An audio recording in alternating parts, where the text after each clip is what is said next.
So apparently we've already proven this.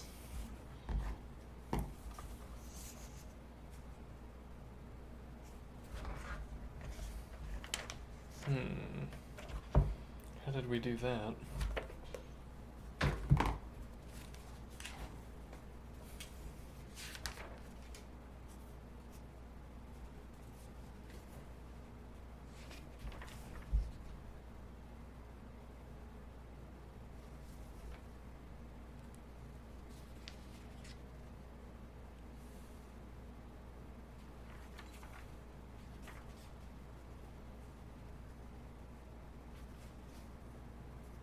Unfortunately, it's one of the long ones.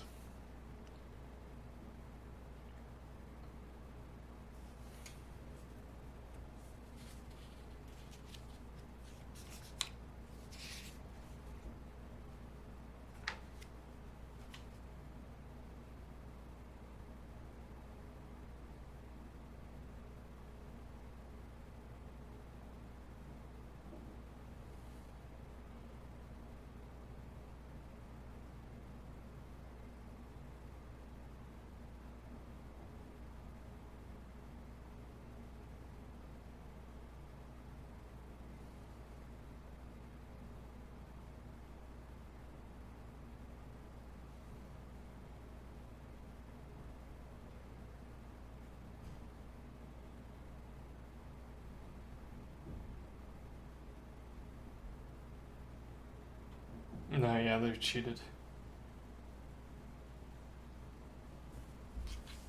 Hmm.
That's not how that works.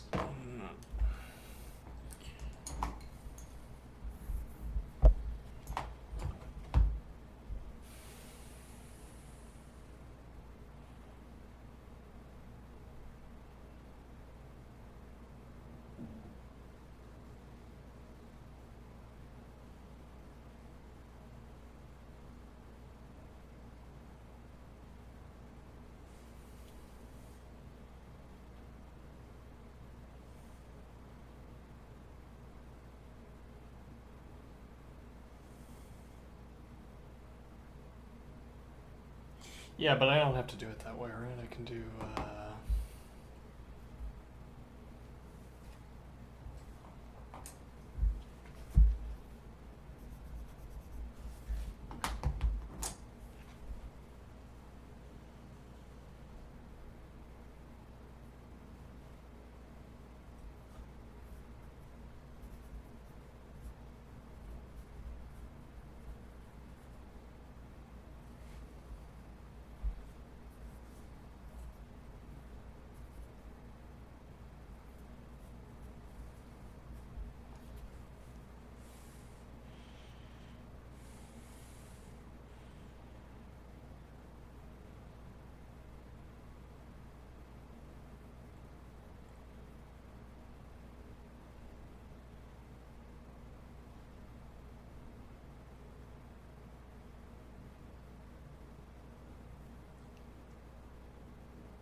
to skip this one.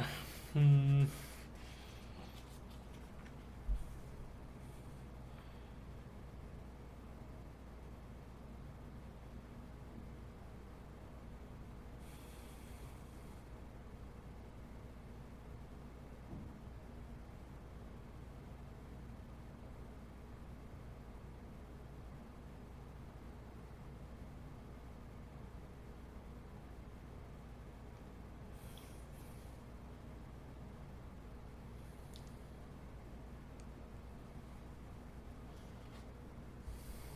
Hmm.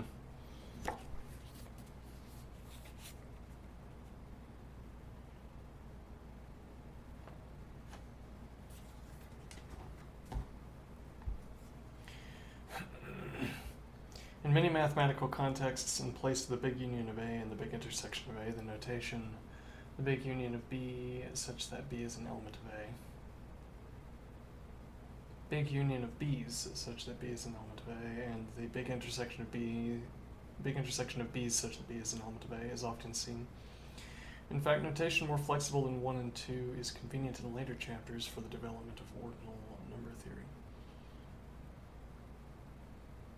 In introducing at this point the appropriate definitional schema, we use the expression tau of x for a term schema, just as we used phi of x for a formula schema.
thus, if A is equal to the set containing as elements 1, 2, 3, tau of x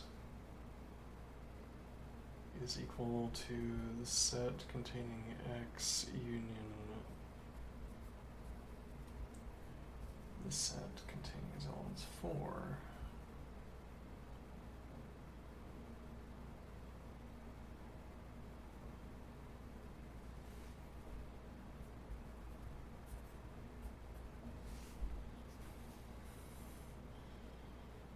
Then the big union of tau of x such that x is an element of A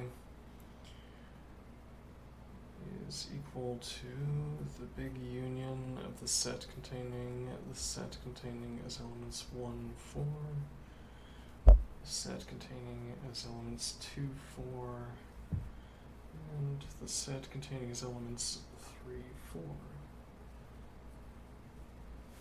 Okay.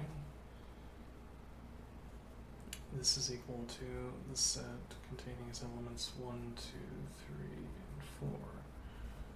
Interesting.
Wrong one. Yeah, well, actually, we can go back here and do red. One of the benefits of keeping a color in reserve.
No, that you needed to be Spanish orange.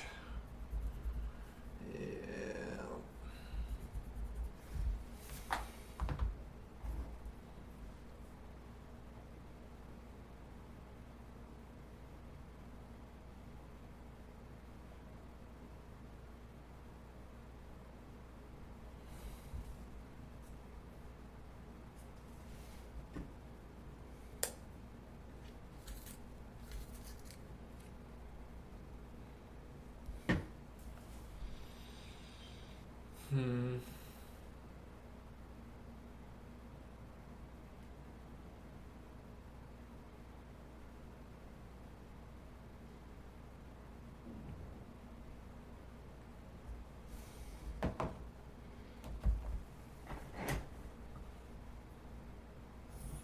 Let's write that back out. Alright, so we're gonna have the big union of the tau of x is equal to the big union of the set containing as elements y such that there exists an x such that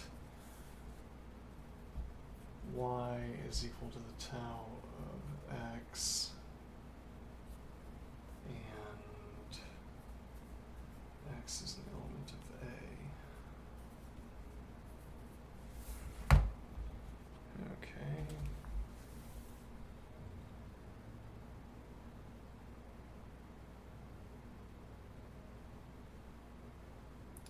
Now, suppose that the tau of x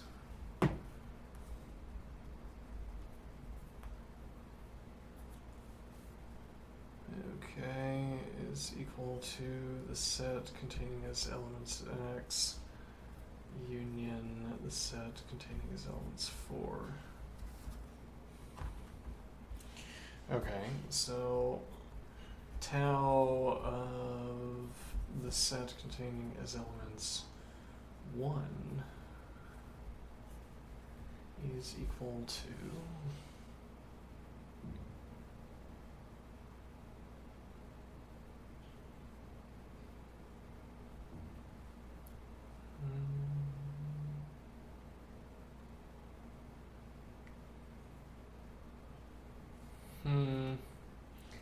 yeah, that's not quite right. What do I mean? Tau of x is equal to the set containing its elements x union the set containing its elements 4.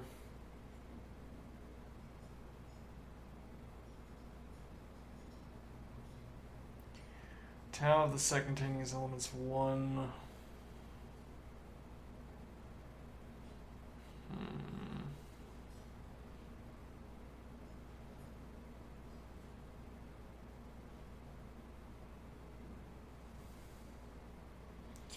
Well, so what we're trying to do is a mere typographical switch.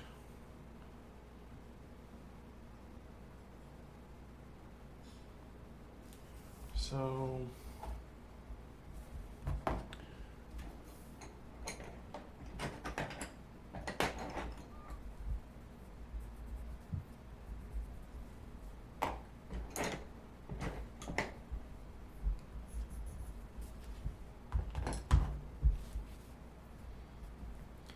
tau of 5 e.g. is equal to the set containing its elements 5 union the set containing its elements 4, where 4 curiously comes from this definition of tau.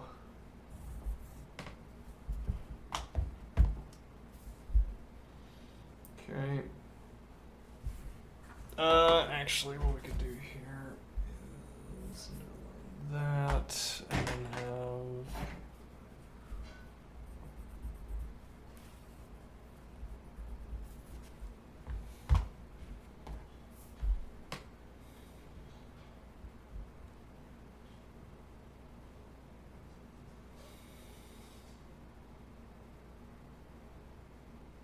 okay. Now, the big union of the tau of x such that x is an element of A. I don't like this underscript. Makes me take up 2 lines, but whatever. The big union of the tau of x such that x is an element of A.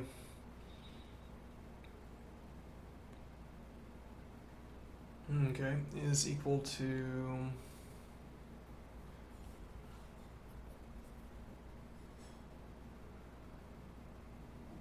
I see, the set containing as elements 1 union the set containing as elements 4 union the set containing as elements 2 union the set containing as elements 4.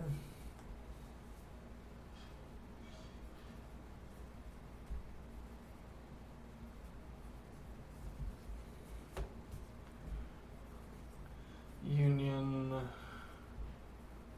set containing as elements 3 union the set containing as elements 4.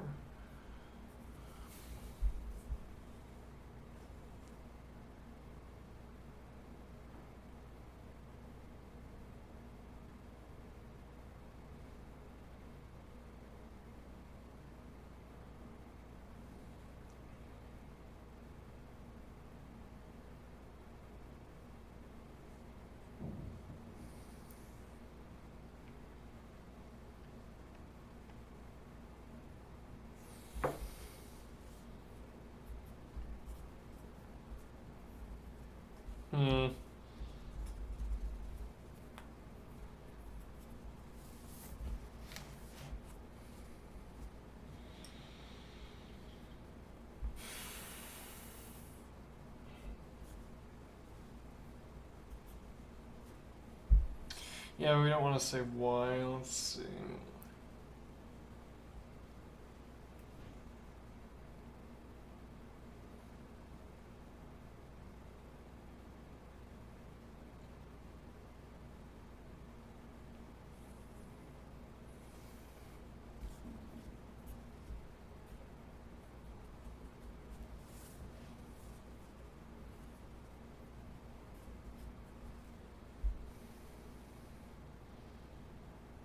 This is so muddled.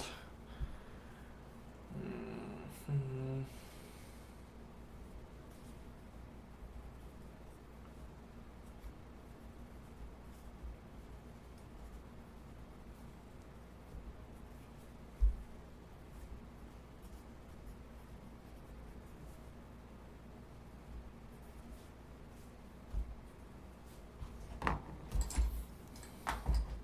Let's try this again.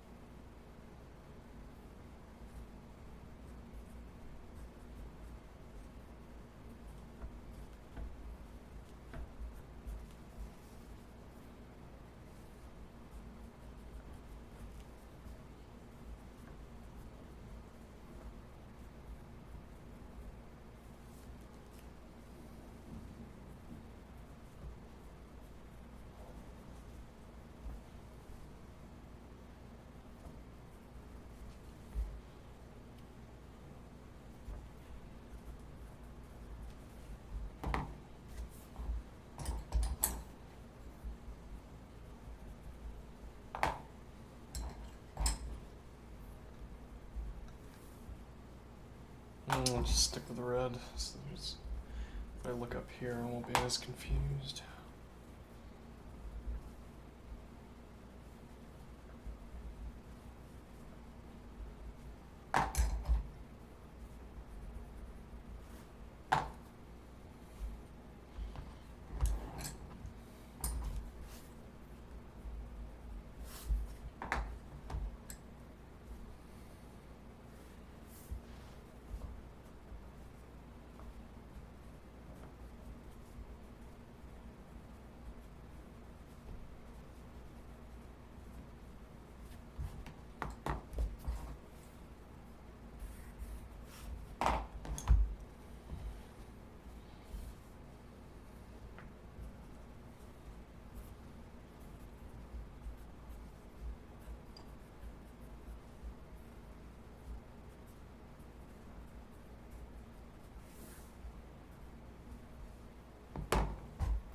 This is where we need to specify what tau of x is.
Yeah, it's a pretty dark green. Oh, there you are.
Hmm.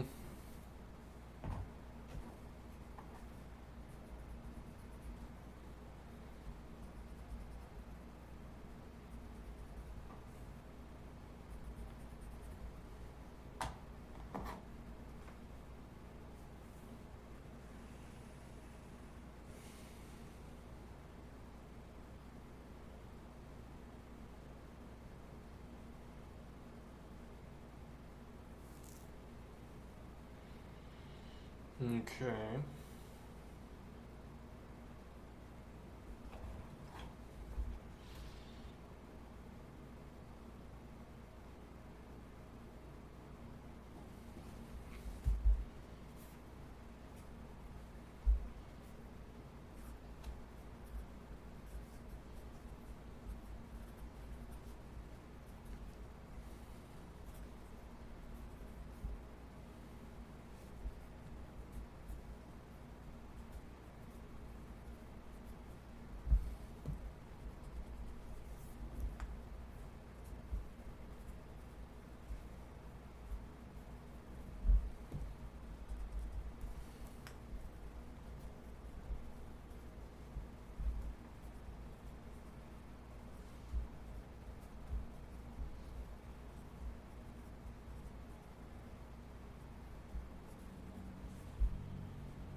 Okay.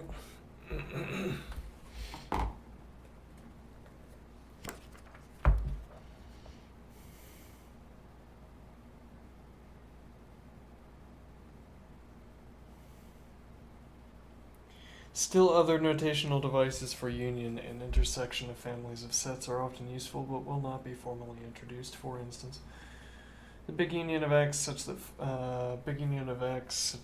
phi of x is equal to the big union of x such that phi of x.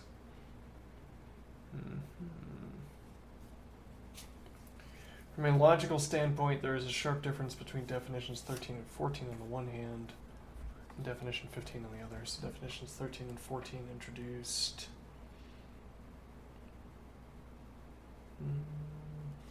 The big intersection of big union definitions.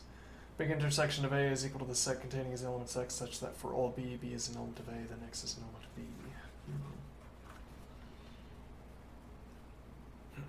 The first two introduce operation symbols, whereas definition 15 introduces an operator, which provides a new way of binding variables, and in this respect stands together with definitions 11 and 12, which were...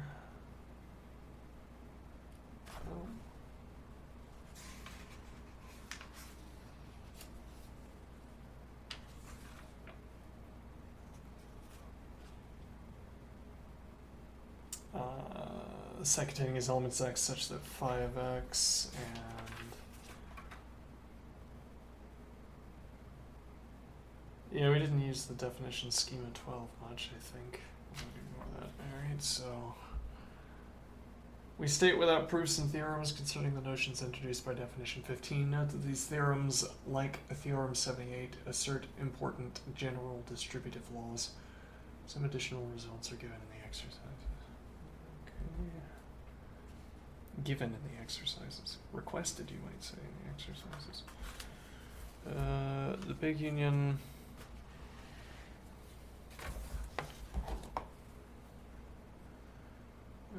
let's see... 3, 2...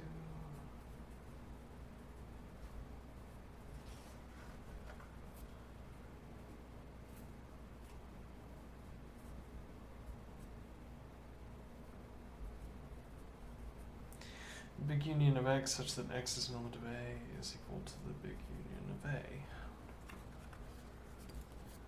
Prove it. Okay. Yeah, that's the exercise, isn't it?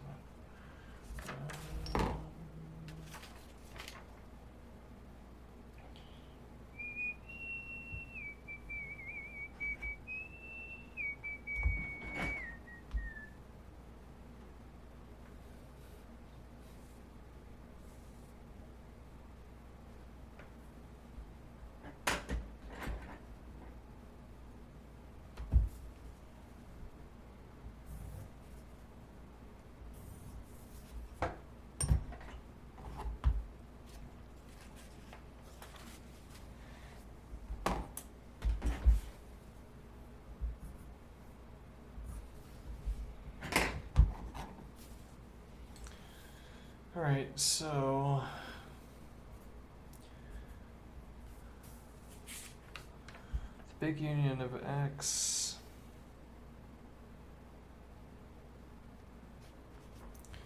is equal to the big union of the set containing as elements y such that there exists a z such that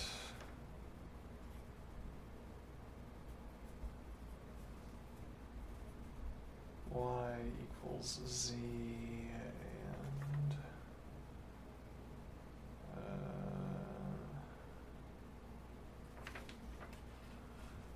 z is an element of A.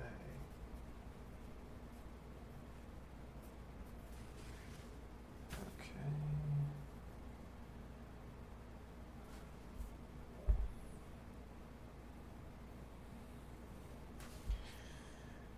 X is an element of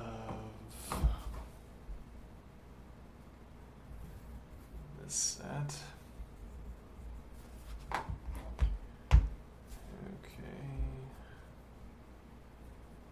If and only if there exists a z such that y is equal to z and z is an element of A.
This is a bad step.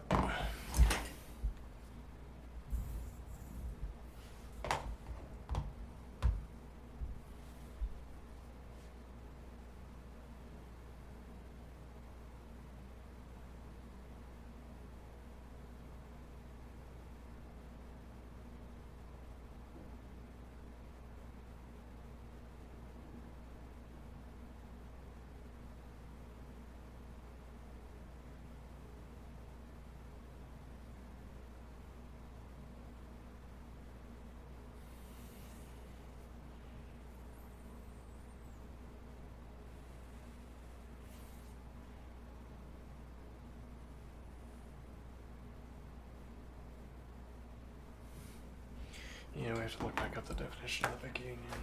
Let's see.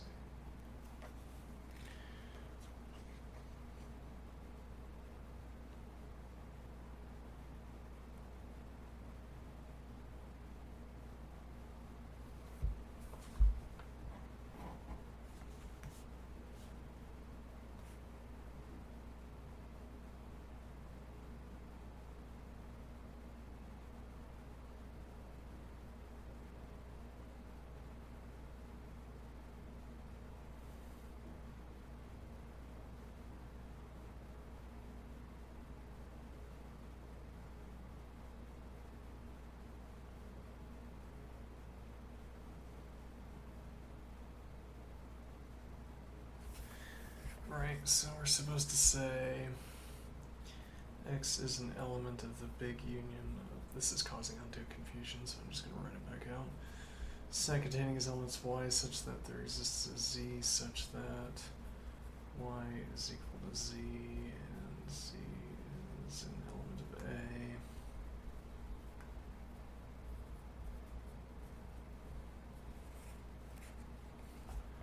If and only if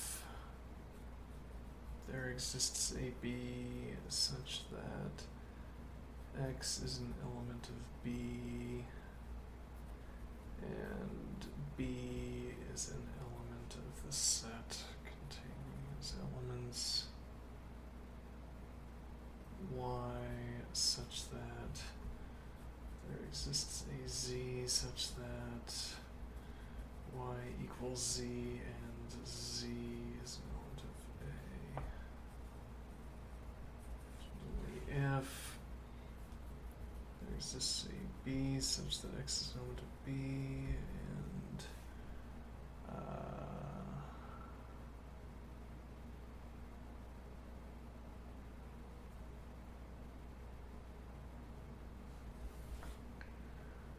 okay, B is an element of the set containing elements Y such that Y is an element of A if and only if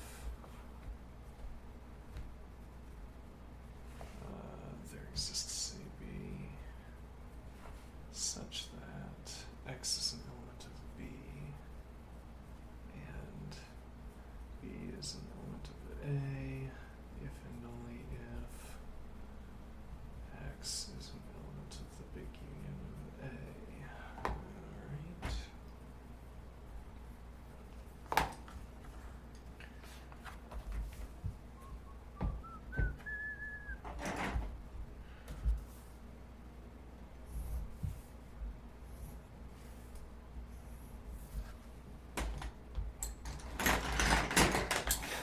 Reset. Dump all that over there, get it out of the way. Okay, alright, now.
Mm-hmm.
establish the big union again.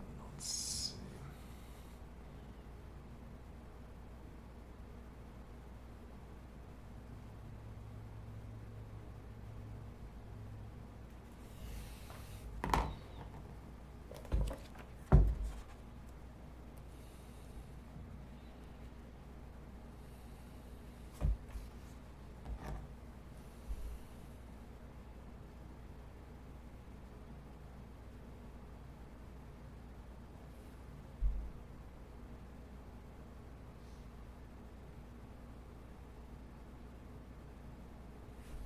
Hmm.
Yeah.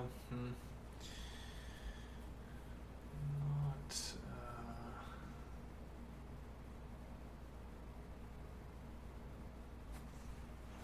I'm not really catching on today.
Well, we could start calculus early, or yeah, it wouldn't be too early.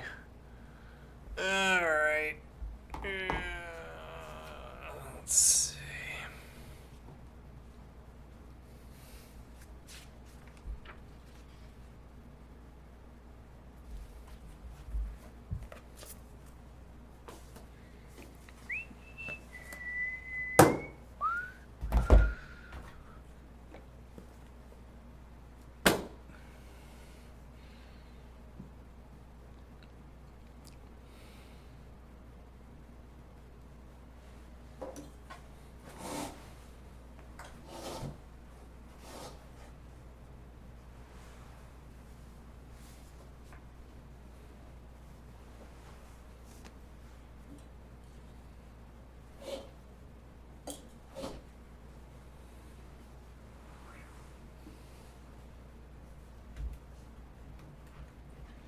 Alright, now, calculus, as we all know, is an activity where you pull up an IDE and you generate points. Okay. You generate points and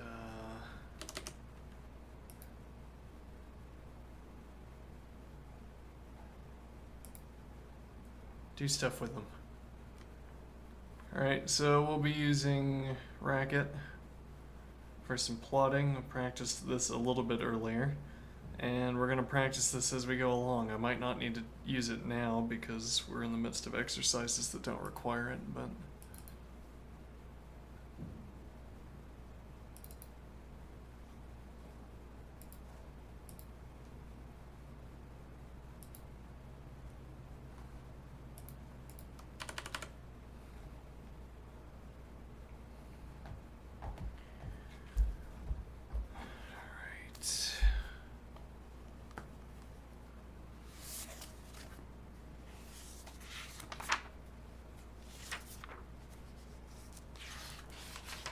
we're on the next to last page of this notebook. Alright, everyone, we'll have another notebook signing shortly. How exciting. Alright, so we're on problem 216. Okay.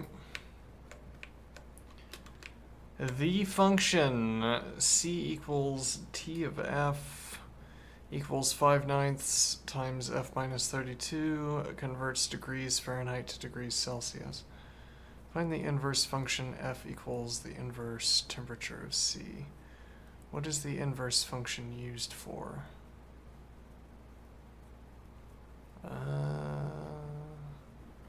Hold on. Never mind.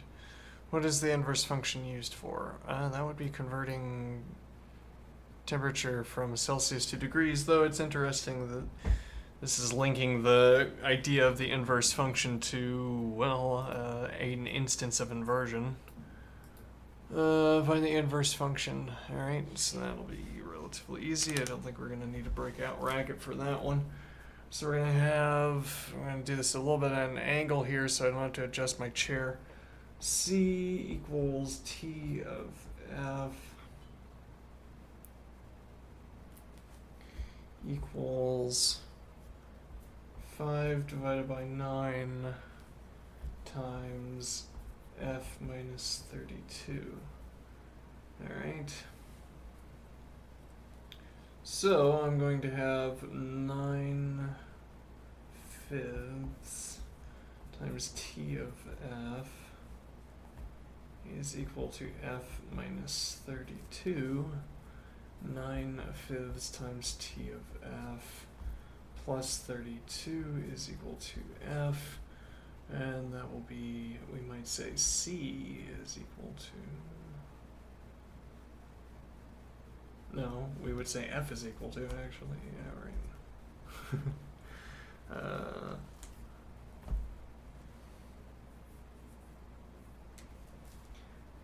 Let's see.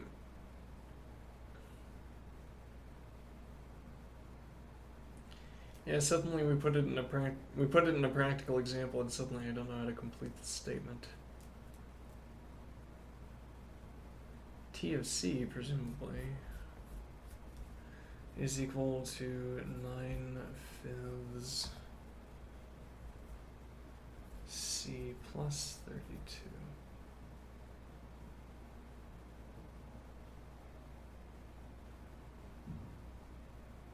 Alright, makes sense to me.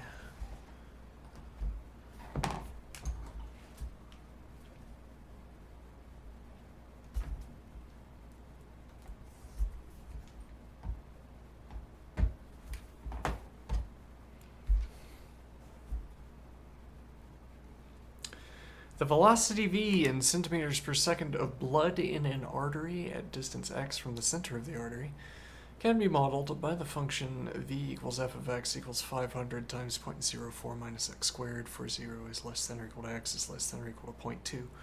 Find x equals f inverse of v. Okay, interpret what the inverse function is used for. Interesting. So we're going to have f of x is equal to 500 times 0.04 minus x squared. Okay. 0 is less than or equal to x is less than or equal to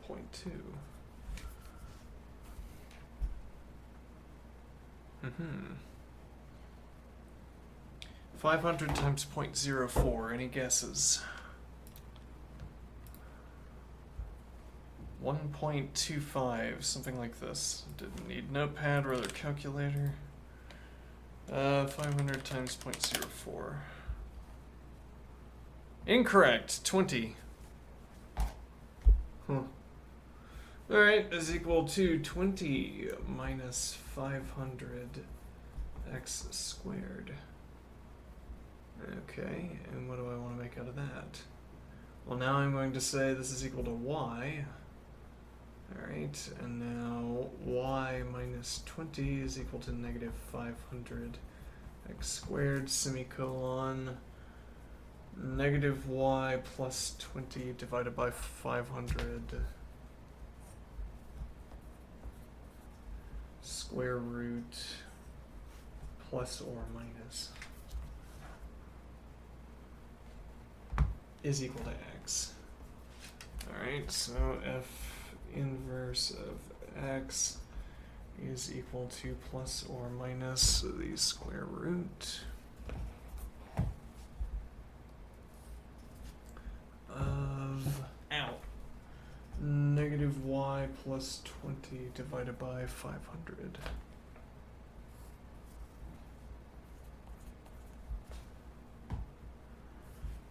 Okay.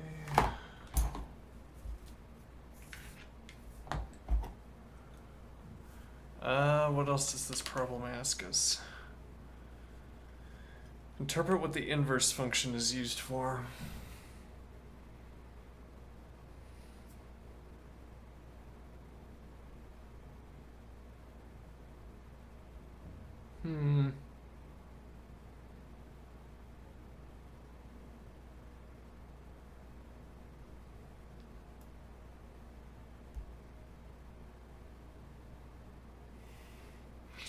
Well, so velocity is equal to a function of distance.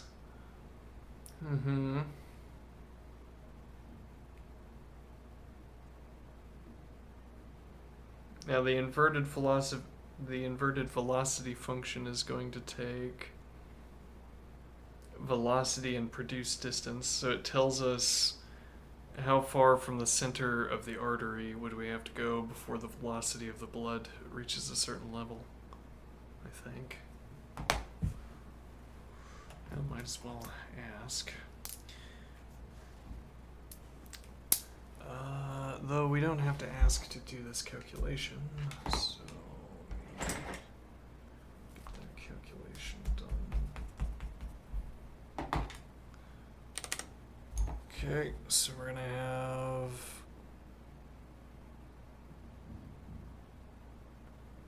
15, 10, and 5. Alright. 15 is equal to... Yeah, that's one way of solving it. The alternative way of solving it is to ask f inverse of 15.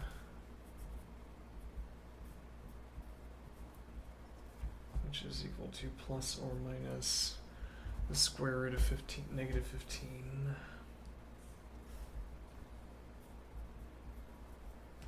Plus 20 divided by 500. Okay, which is equal to square root of 5 divided by 100. That would be root 1/10, rather root 1/100th, which is equal to 1/10. F inverse of 10 is equal to plus or minus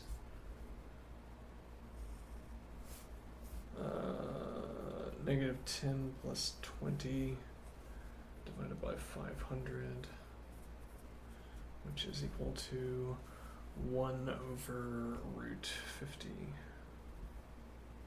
Root 50 divided by 50, you might say. Alright. F inverse of 5 is equal to plus or minus the square root. Negative 5 plus 20 divided by 500. Which is equal to the square root of, this would be 15 over 500, which would be 3 over 100. 1/10 times the square root of 3. Root 3 over 10, you might say. Yeah. Alright, let's look at the answer to that one. Fairly rare event that I have to look it up. Let's see.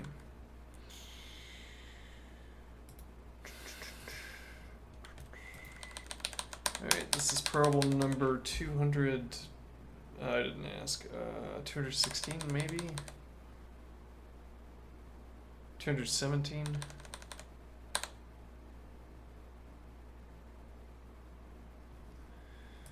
Alright, this function determines the distance from the center of the artery at which blood is flowing at velocity v. 0.1, yeah, and I trust that we got the rest of it right. Alright. I might as well. What is root 3 divided by 10? Yeah, alright.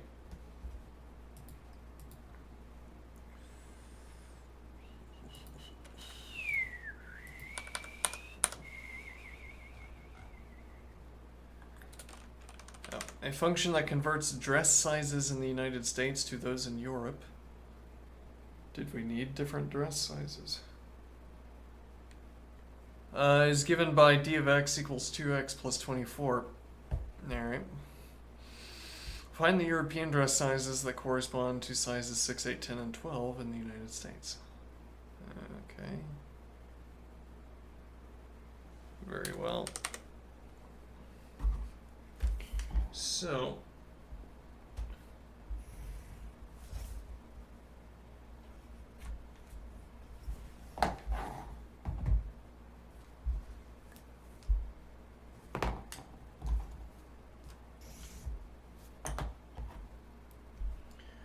alright, let's see here. So this is number 218. D of x equals 2x plus 24.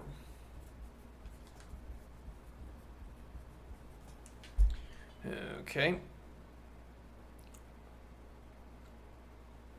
Dress sizes in the United States to those in Europe. Okay, so this is effectively asking us to produce a table. 6, 8, 10, and 12.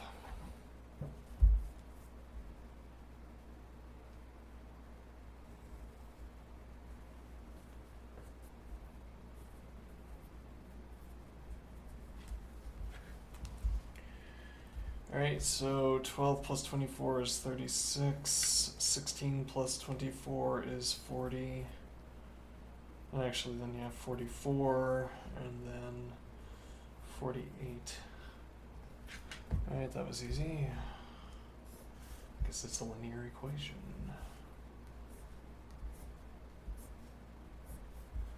Okay. Find the function that converts European dress sizes to US dress sizes. Y equals 2x plus 24. Y minus 24 is equal to 2x. Y minus 24 divided by 2 is equal to x. F inverse of x is equal to, we can say y divided by 2 minus 12 if we preferred to write that. Now find the dress sizes in the United States that correspond to 46, 52, 62, and 70. Okay.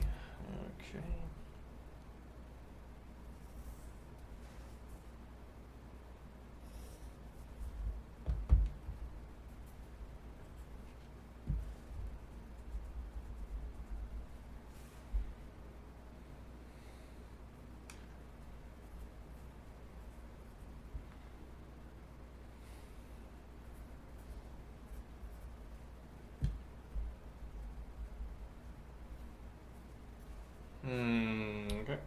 So that'd be 23 minus 12, which is 11. That tracks, alright. 26 minus 12, which is 14. 31 minus 12, which is 19. And 35 minus 12, which is 23. Okay.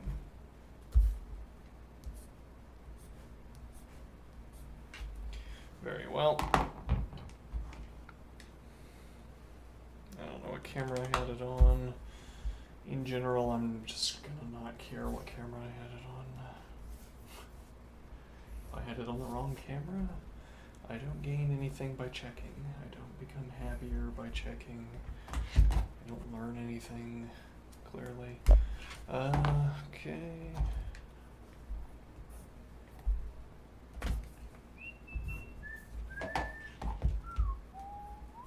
$219. The cost to remove a toxin from a lake is modeled by the function c of p equals 75p divided by 85 minus p, where c is the cost in thousands of dollars and p is the amount of toxin in a small lake measured in parts per billion. This model is valid only when the amount of toxin is less than 85 parts per billion.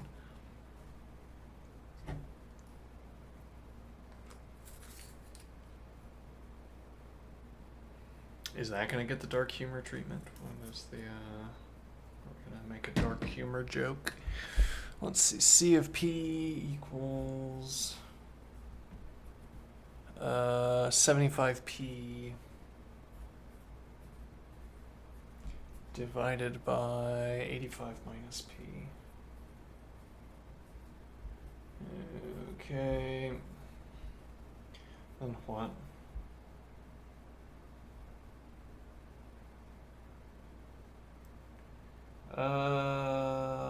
Then we are going to do, what do we want to do with that? Find the cost to remove these various parts per billion values. Okay. So this is also asking us to create a table, but this is a little bit more complicated to calculate. So C of 25 is equal to 75 times 25 divided by 85 minus 25. Okay, C of 40 is equal to 75 times 40 divided by 85 minus 40. And C of 50 is equal to 75 times 50 divided by 85 minus 50, okay, which is equal to 75 times these various values. I don't know, we could just leave it like this, but fine. Calculator. Actually, let's do a little bit of racket. Define current function. Current function. Okay. And that will take as input x integer and out. Yeah, sure, integer and output. Well, I'll just output whatever it outputs, won't it? Let's see. Divide star 7550.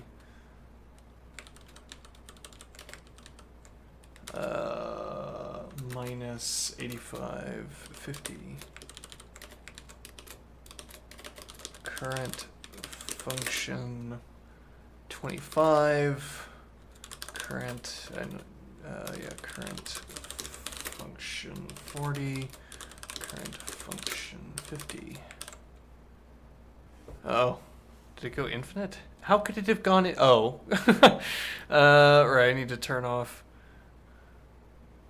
Oh, hold on. These are not in fact, yeah, hold on. Whoops. Let's do this in a different tab, actually.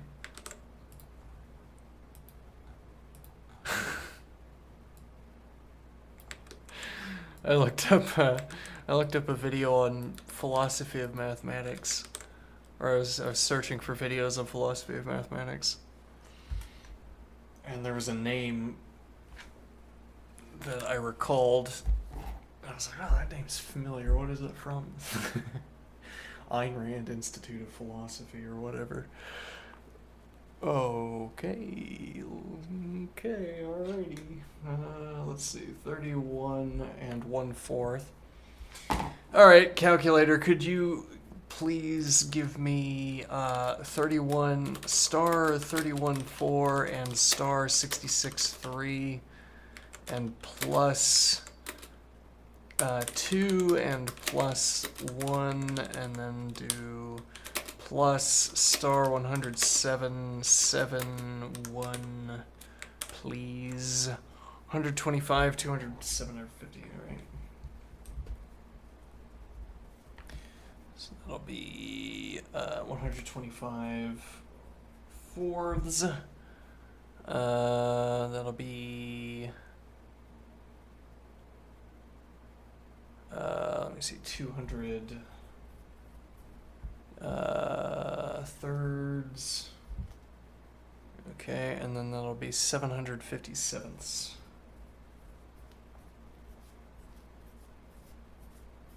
Alright, I believe it. Well, not really, but let's see. Find the inverse function. Use part B to determine how much of the toxin is removed. I'm assuming it would be cheaper to remove on a parts per billion basis. It would be cheaper to remove if you had more toxin in the lake. So you get a better deal, actually, if you dump more toxin into the lake. You get a better deal on the cleanup. Supposing that's the case. Is that actually the case? Hard to tell. Let's see.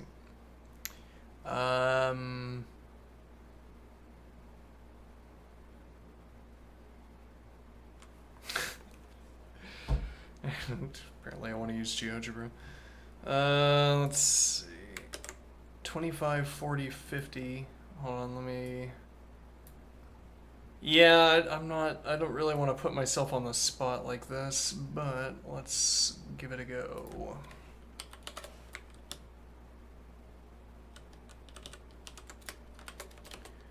Alright, so we're gonna do plot points vector list vector. Let me do up here. And let me do here.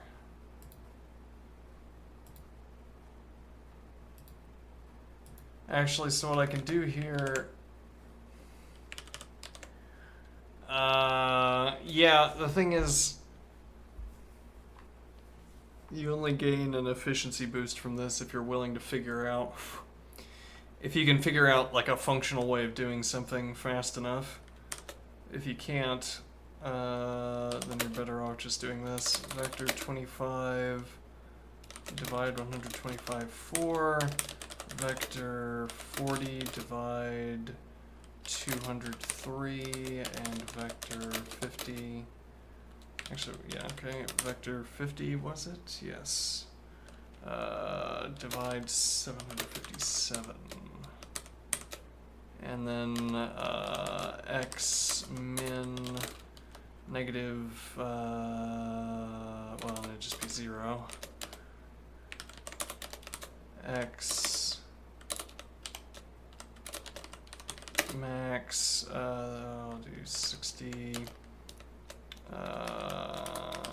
Y min 0. Y max 150. The price is increasing. Bizarre. Per unit, I mean. Bizarre. Alright, inverse function. Okay, so we're gonna have, let's see, y is equal to 75p divided by 85 minus p.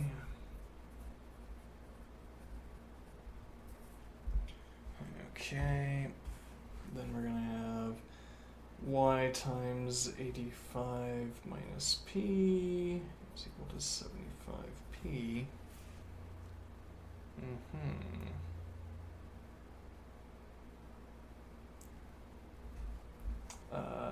85y minus py is equal to 75p.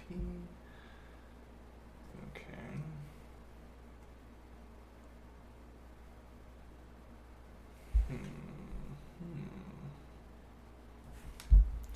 85y is equal to 75p plus py.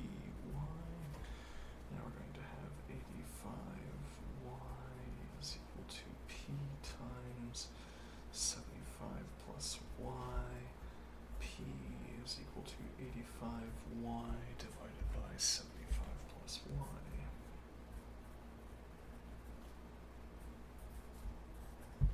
Okay, let's say f inverse of p is equal to 85y divided by 75 plus y. Okay, and now what is that?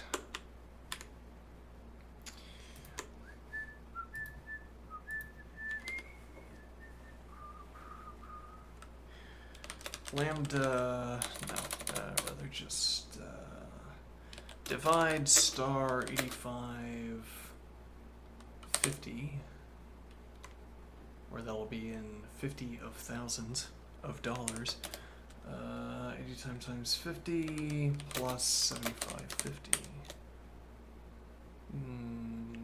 No. 34. You'll clear up 34 parts per billion with that kind of budget. Okay, is that the kind of parts per billion you're trying to clean up here?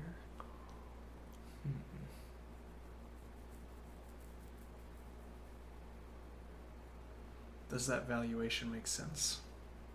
125 divided by 4.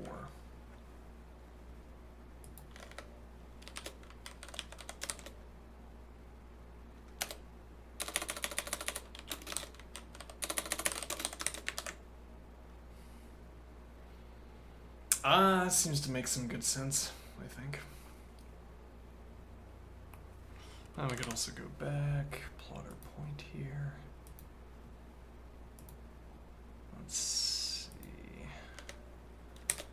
Vector 34 divide, well, it would just be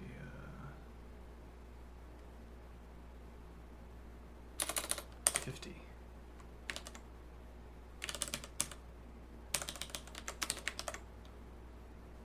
Yep, fits. Alright, I believe it. Now, the last page of the notebook with useful information up there.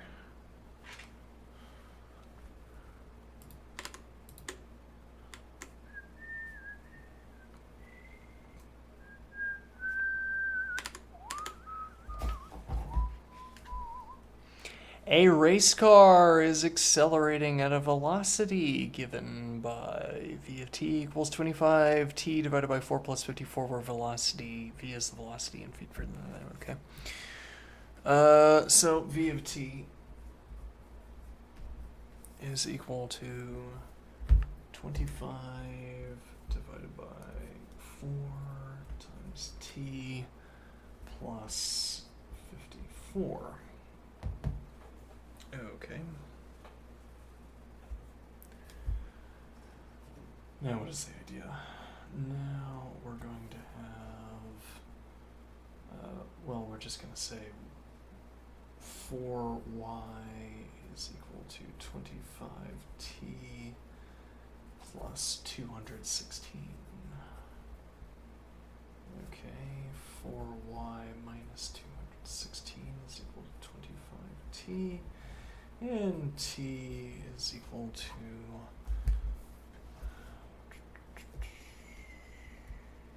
yeah, we could do that, but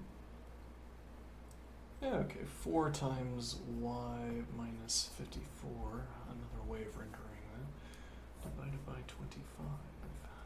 Okay. Find the velocity of the car at 10 seconds. This is the inverse function. Okay, f inverse of t is equal to 4 times 1 minus 54. Yeah, rewriting it. Yeah, whatever. Yep. Then we're going to have v of 10 is equal to 25 divided by 4 times 10 plus 54, which is 250 divided by 4, about 62 point something. I guess a little bit easier actually to just use the standard calculator. Alright, so let's see, 25 divided by 4 times 10, 62.5. 116.5, okay, which is 232 hells.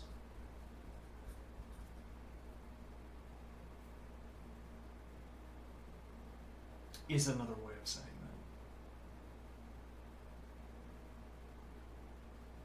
that. Okay.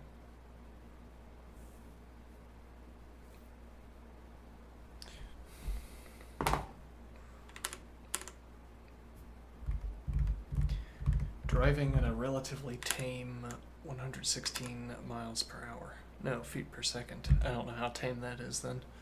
Find the inverse function, done. Use part B to determine how long it takes for the car to reach a speed of 150 feet per second. Okay, 150. Rather, f inverse of...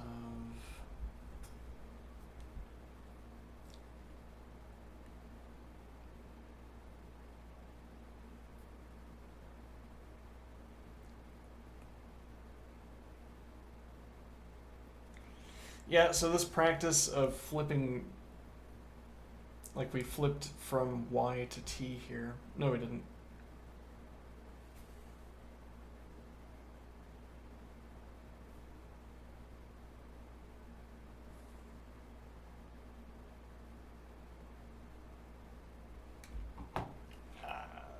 Yeah, another strange day.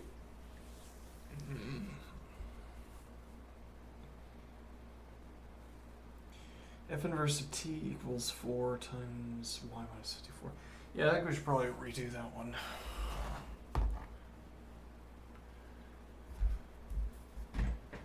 What do I mean?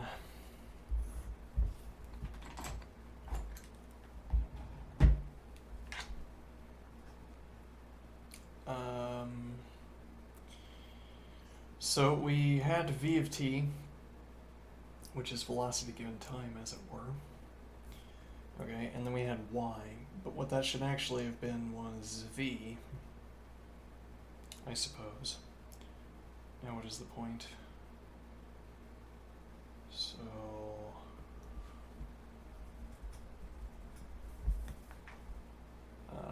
saying f inverse of t, let me think here.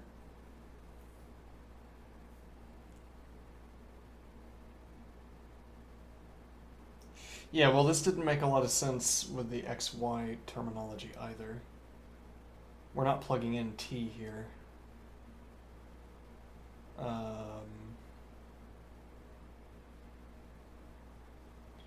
We're plugging in velocity, presumably.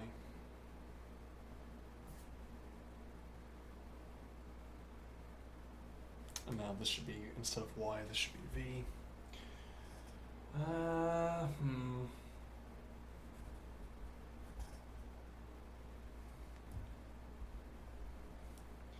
F inverse of 150 is equal to 4 times 150, not 100, 150 minus 54 divided by 25,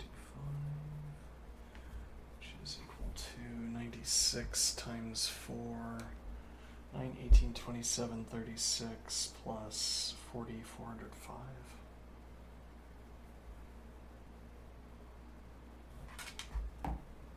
No, incorrect. It can't be more than 400 because it's less than 100 times 4. Oh, interesting point. It'd be 4 times, no, so 96. Okay. Now we could say that that's 16 less than 400. Ah, indeed we could. And then that would be 384 25ths.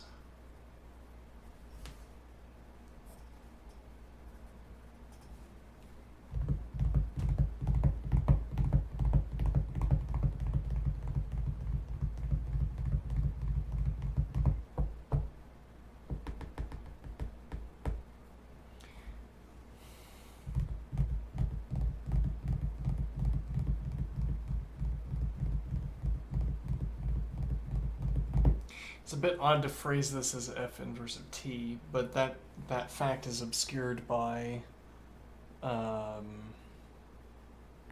the typical inverse function where we have where we have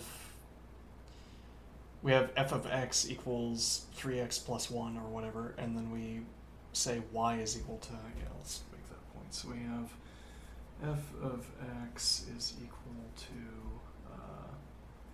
2x, then the next step is to say that y is equal to 2x, which leads into saying that x is equal to y divided by 2, and then we perform a switcheroo and we say f inverse of x is equal to x divided by 2.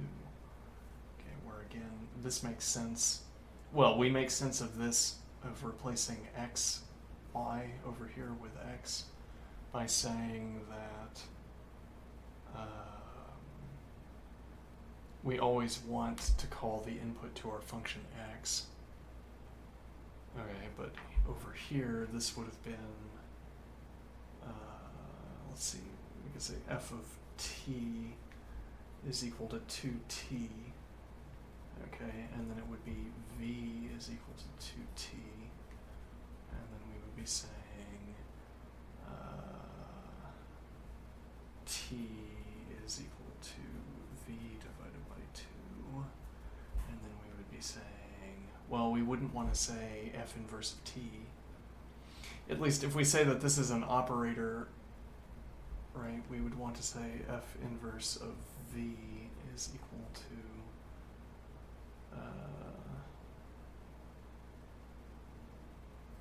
v divided by 2, because that's just how an operator works. Whatever is in the parentheses is what you're replacing. Or else we need to use t and say that's because t is the independent variable. It doesn't stand for time, it just stands for independent variable. Though that would be a curious insistence.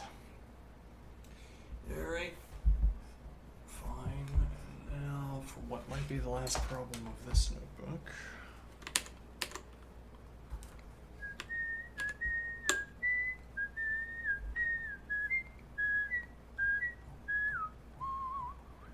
An airplane's Mach number m is the ratio of its speed to the speed of sound. When a plane is flying at a constant altitude, then its Mach angle is given by micro equals mu equals 2 sine inverse of 1 over m. Find the Mach angle to the nearest degree for the following Mach numbers. The ratio of its speed to the speed of sound. When the plane is flying at a constant altitude, then its Mach number is given by mu equals 2 sine inverse of 1 over m.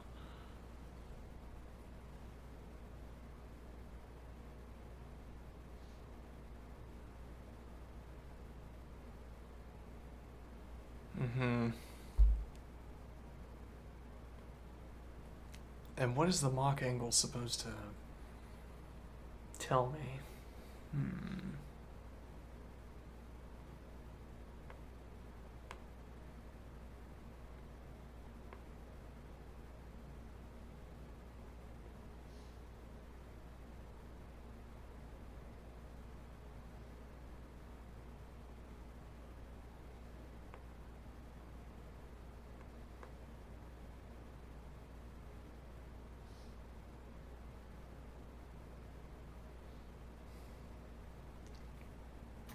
So we ran into the point earlier that, interestingly, in Racket, if I run sine of pi for this and cosine of pi for this, I don't get the same value. I get something that's off by a nigh infinitesimal quantity.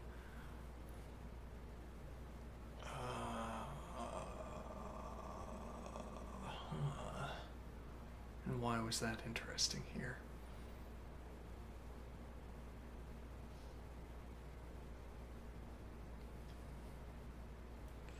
I mean, one point is that these numbers are all gibberish. If you don't have...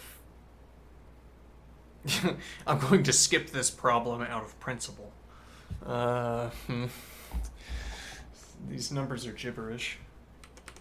Completely meaningless unless you have a context within which they are meaningful. Mu is equal to 2 sine inverse of 1 divided by m. Okay. Find the Mach angle for the following numbers. Okay, we'd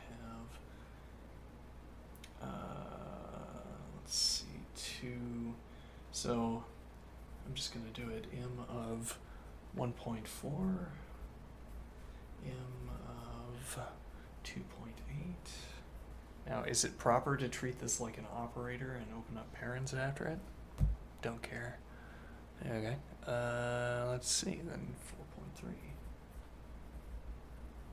I also can't be arsed to make my mu's different from m. It's equal to 2 sine inverse of 1 divided by 1.4 is equal to 2 sine inverse of 1 divided by 2.8 and is equal to 2 sine inverse of 1 divided by 4.3. I reiterate that these are gibberish, so I don't care what the values are.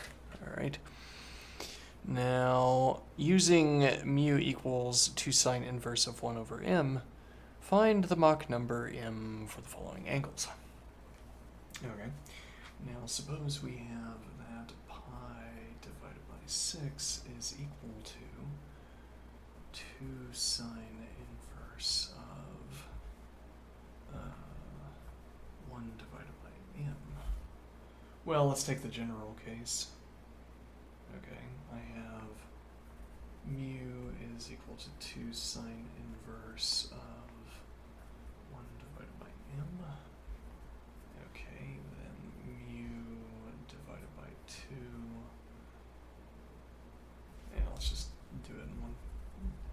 shorten the number of steps we have to take. So sine of mu divided by 2 is equal to 1 divided by... Your mu's and your m's look quite similar. Yeah, I don't know how to distinguish these. I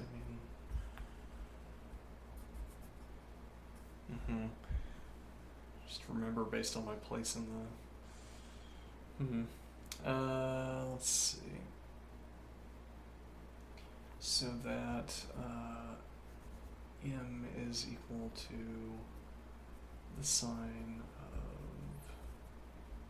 Rather, m times the sine of mu divided by 2 is equal to 1.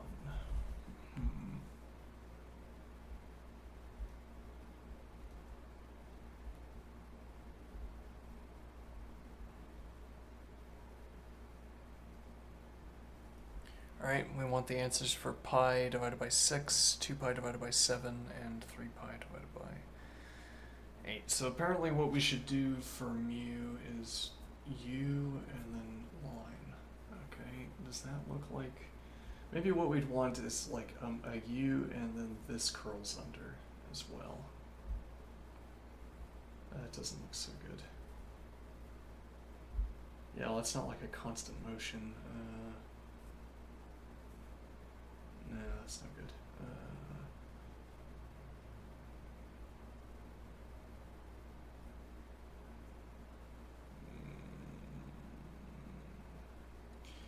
Maybe.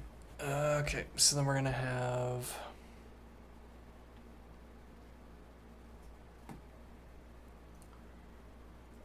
the sine of pi divided by 12 times m is equal to 1.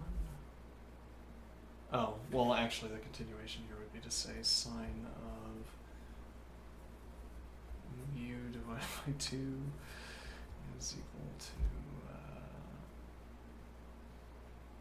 no, that's also wrong.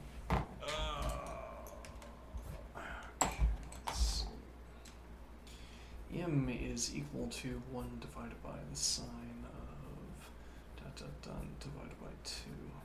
Okay. Yeah, I think I'm ready to be done with this problem.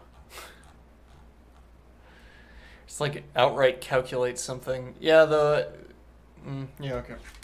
Well, that's the last of this notebook. We're going out with a lack of will. Yeah.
I feel a little ridiculous. I feel a little silly coming up with a melody.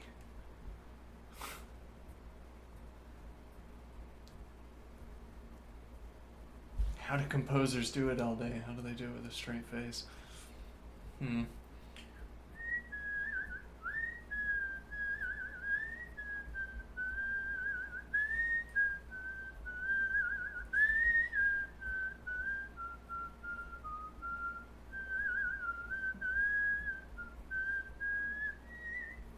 Well, for one thing, they come up with better melodies. Yeah, I suppose so.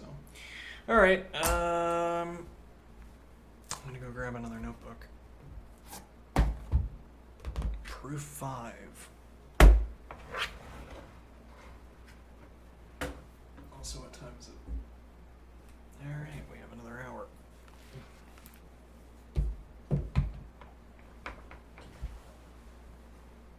Oh, what camera was it? Okay, let's see.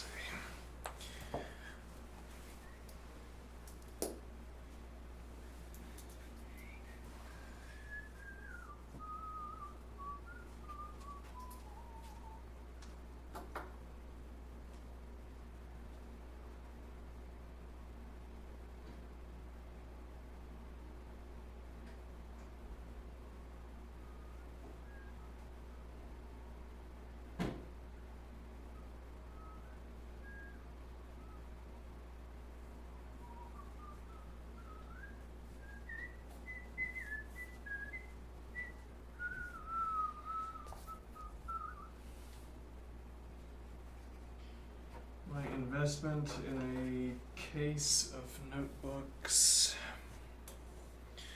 continues to justify itself.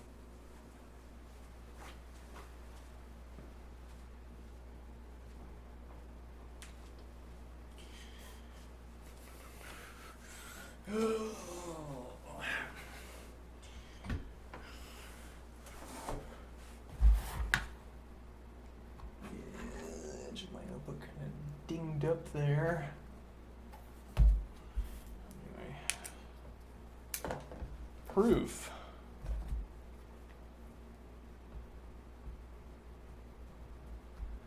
Five. Needed a flatter top. Anyway, I'm gonna take a break. I'll be right back.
Alright.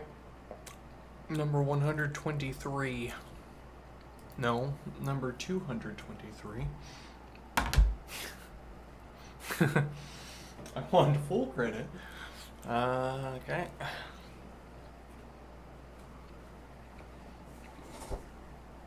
The average temperature in degrees Celsius of a city in the northern United States can be modeled. Where the function t of x equals plus, t of x equals 5 plus 18 sine pi 6 times x minus 4.6, where x is time in months and x equals 1 corresponds to January 1st. Determine the month and day when the average temperature is 21 degrees Celsius. Alright, so we're going to have t of x is equal to 5 plus 18 times the sine of pi divided by 6 times x minus 4.6. Okay.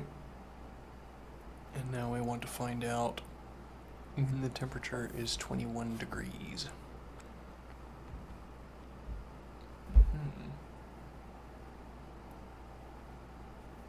One corresponds to January 1st. What?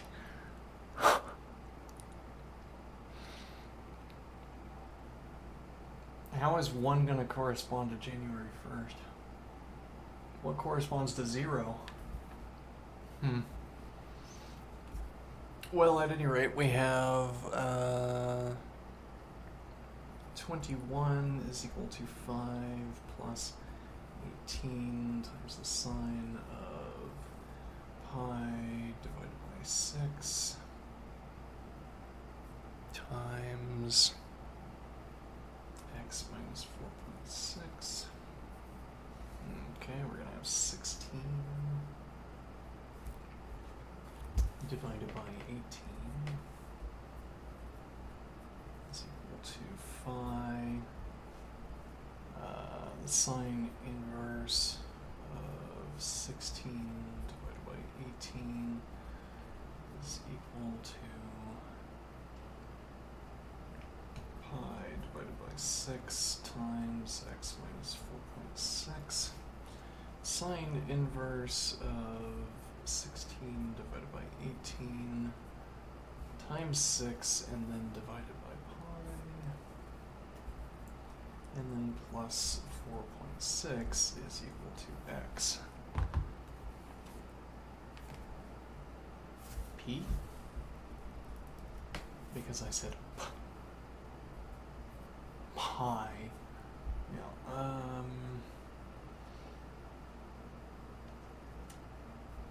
sine inverse of 16/18 is going to be like,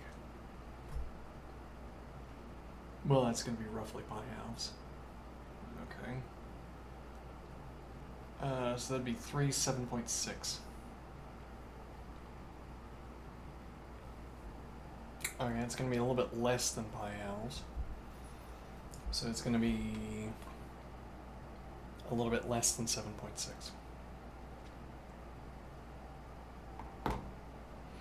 Alright, let's pull up GeoGebra.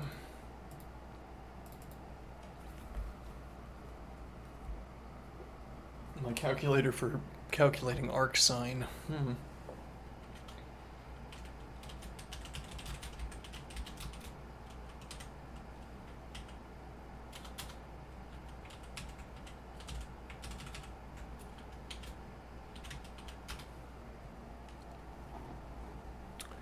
6.69. I was well off. Well, what is the sine inverse of 16/18? Much less than anticipated. Yes. Well, it does slow down at the end, doesn't it?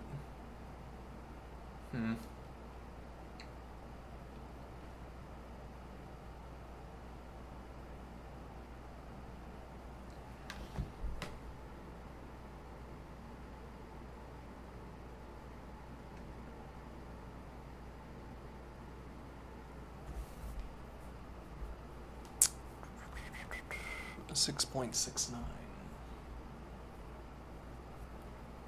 Okay. What is 30 times...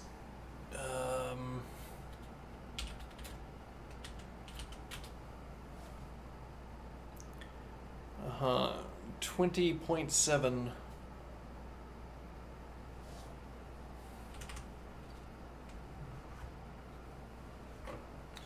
What am I trying to calculate here?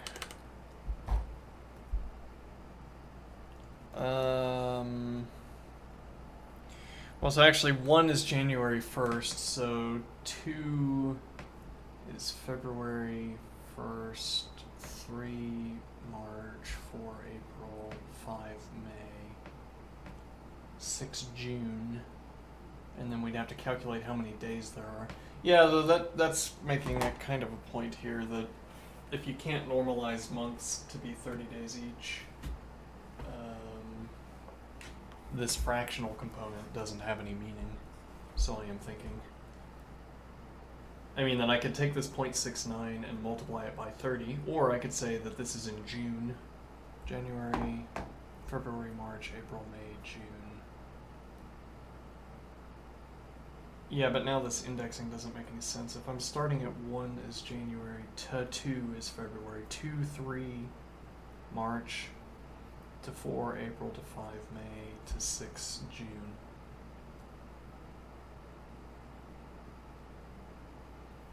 January, maybe I want to phrase it like January to 2, February to 3, March to 4, April to 5, May to 6, June to 7, between 6 and 7, June. Alright, so then I look how many days there are in June and multiply that by 0.69. Okay, but then that tells me that this fractional component has a different value depending on what month we're in, which is gibberish, or which is not generally how we want our x to behave.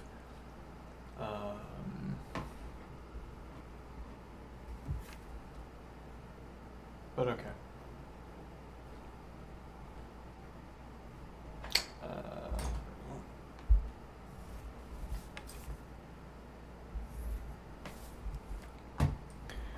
Okay, what calculator?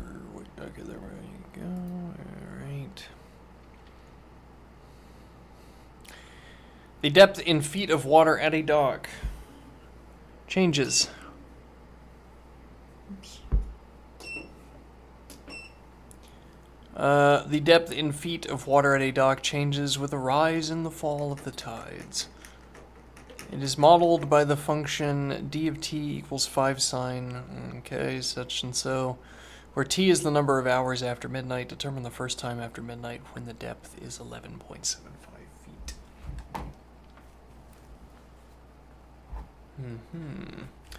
Alright, so we're going to have d of t is equal to 5 times the sine of pi 6th t minus 7 pi 6th plus 8. This is number 224. Okay. Then what? Well, that's going to be...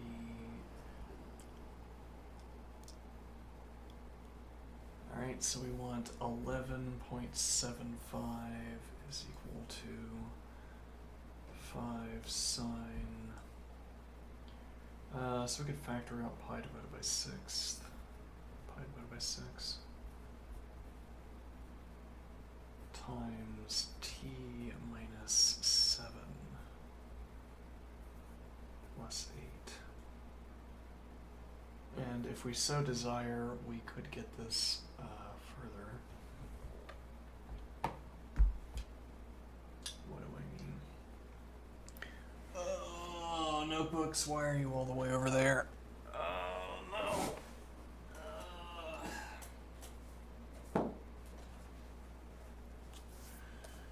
Alright, do we have... Well, will you look at that? No, that's not what we need.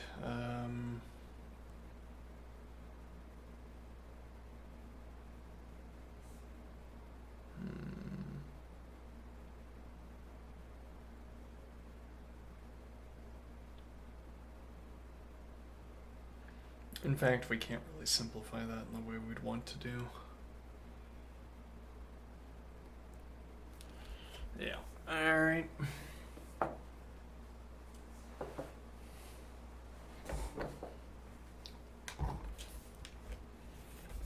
So what would remain is 3.75 divided by 5.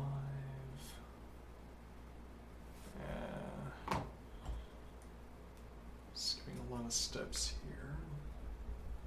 Okay, so we're going to subtract the 8 to get 3.75. We divide it by 5. We take the sine inverse. 6 divided by pi times the sine inverse of 3.75 divided by 5. These parents are a bit gratuitous. Okay.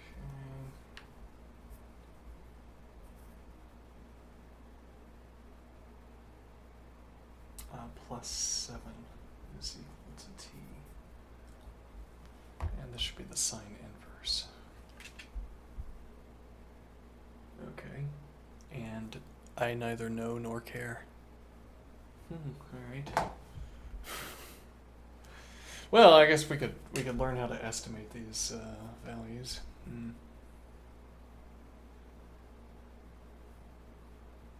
It's more than 1/2.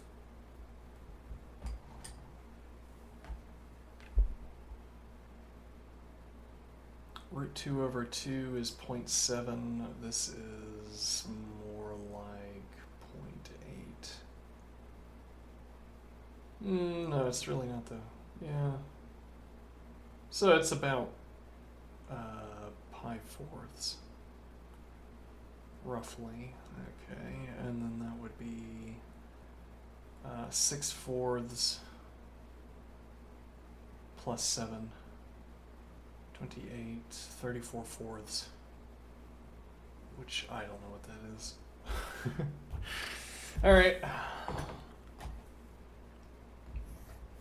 We're not here to get actual values. It's not the point. Well, it is the point if you're asked to calculate them, but whatever. An object moving in simple harmonic motion is modeled by the function s of t equals -6 cosine pi t divided by 2, where s is measured in inches and t is measured in seconds. Okay. S of t is equal to -6 cosine of pi t divided by 2. I overparent, but whatever. Okay. Now we want to know, first time the distance moved is 4.5. So 4.5, let's call that 9 halves. Alright. 9 halves divided by -6 is equal to, I divided by 3. Okay, we could also do divided by 1. So that'd be -9/12, which is -3 fourths. Okay.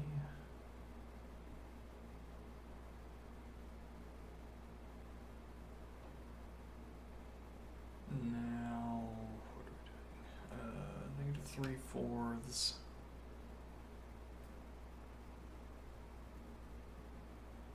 Cosine inverse of -3 fourths. I'm skipping too many steps now. That's making me lag. 2 times the cosine inverse of -3 fourths divided by pi. Okay. That's -0.75, which, wouldn't you know it, is close to -√2 over 2. Okay. -√2 over 2. Let me think here. So negative root 2 divided by pi. Whoops, never mind. Yes, that's roughly negative root 2 over 2, but this would mean this is negative, this is 3 pi fourths. Alright, so 3 pi halves. So divided by pi, which would be 3 halves.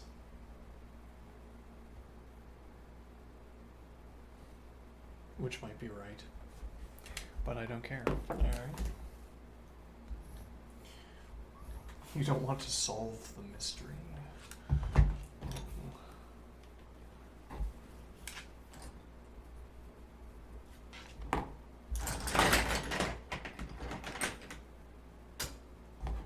226.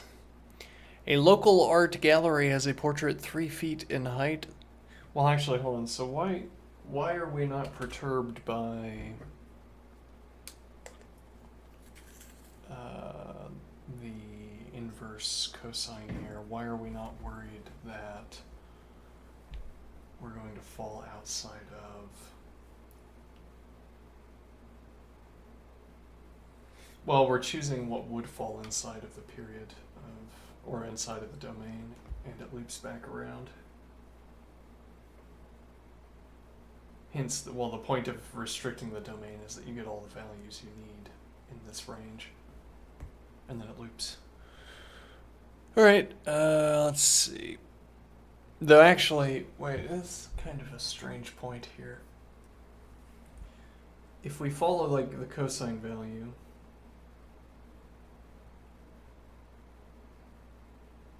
we start at 1, we go to 0, we go to -1. Okay, but these values in order in quadrant 2 are then what happened in order, grammar. The values in quadrant 2 are repeated in quadrant 3. So if we're looping around, we don't get the positive cosine values again until we're all the way back over here. And when we start into the negative cosine values, we get them again before we get the positive cosine values. I'm not sure what the takeaway of that is. I feel like there's a big missing...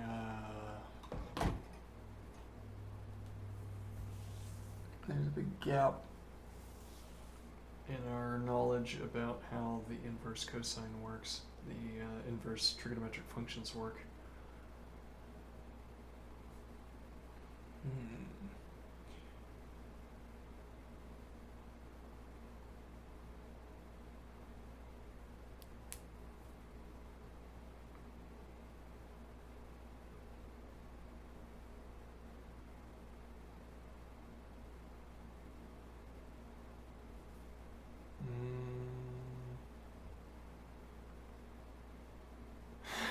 I think I'll investigate that the next time I take trig.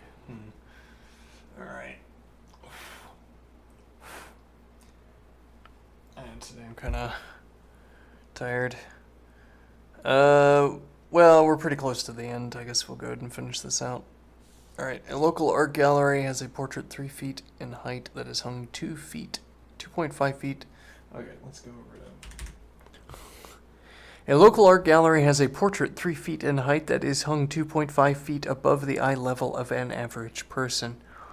The viewing angle theta can be modeled by the function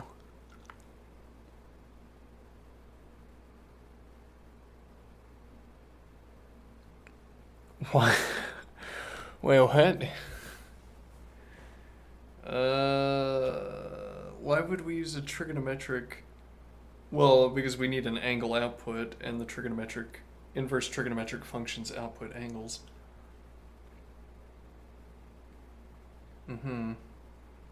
Another function type that outputs angles. The type of the output is determined by stipulation, entirely by stipulation. What do I mean? If I say x and y, but x is in time and y is in distance moved. Okay, the type of the input is time. The type of the output is distance moved. Okay. Typing, as in for computer programming languages, right? So what is my point here? Well, similarly, if I say x is distance from the painting and y is the angle of viewing, the viewing angle, then the type is determined by stipulation. Okay. So what is my point here? Well, we don't need to use a trigonometric function to justify calling the output of our function an angle. It's like using the standard library. It's like a weird... What is this like? It's like if I needed a list, so I performed a mapping and then I emptied out that list. Because if you perform a mapping in Racket, you get a list. So I need a list. I could make a list by typing the word list. Open paren list ... But instead I perform a mapping to give myself a list. Not because I need the mapping, but because I need the list. Similarly here, we're giving ourselves a trigonometric function, not because we need the trigonometric function. Clearly. I mean, the viewing angle is not going to oscillate on the basis of distance. I'm not going to get far enough away and then have the angle change back up.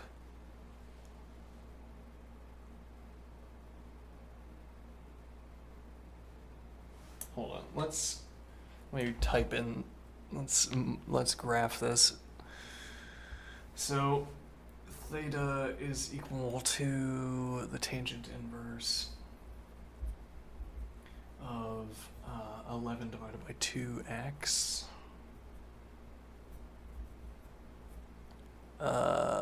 minus the tangent inverse of 5 divided by 2x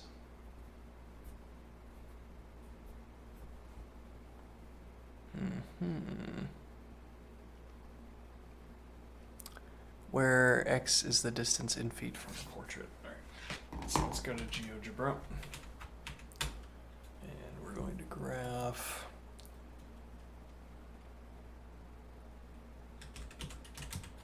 arctan of 11 divided by 2x minus arctan of 5 divided by 2x.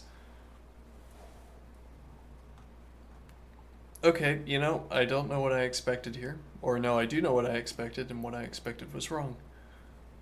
Oh, hold on, this is mal-typed, but I think the same point is going to remain.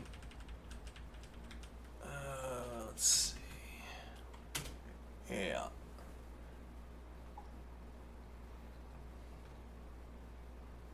Notwithstanding that the viewing angle somehow increases and then decreases. So when I'm up close to the painting, when I'm between 0 and 3, I look up as I take a step back. Well, in a way, if I'm close enough to look at the placard or whatever, the inscription, okay, I'm looking down and then I take steps away and I start to look up. Sure. And then it's monotonically decreasing, which is what you would expect, because as you get further away... Yeah, okay, but wouldn't it... Well, I don't know. Would it be linearly decreasing, or would it be on a curve? I really don't know. And I don't know where you'd have an expectation for that, either. Yeah, well, I was thinking that this was going to oscillate. Well, I mean, actually, it could oscillate for all we know. It doesn't appear to do so, but it's, you know, if we got far enough out. Nah, it doesn't look like it. Anyway. Find the viewing angle when a person is 4 feet from the portrait. Alright. So, theta is equal to the tangent inverse of 11 divided by 8 minus the tangent inverse of 5 divided by 8.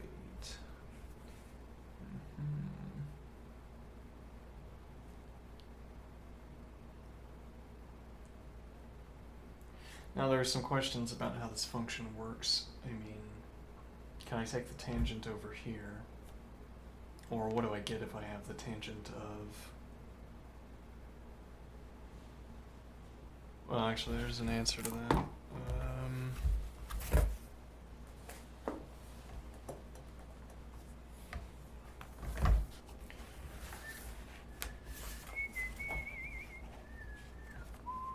That's not where the answer to that is located.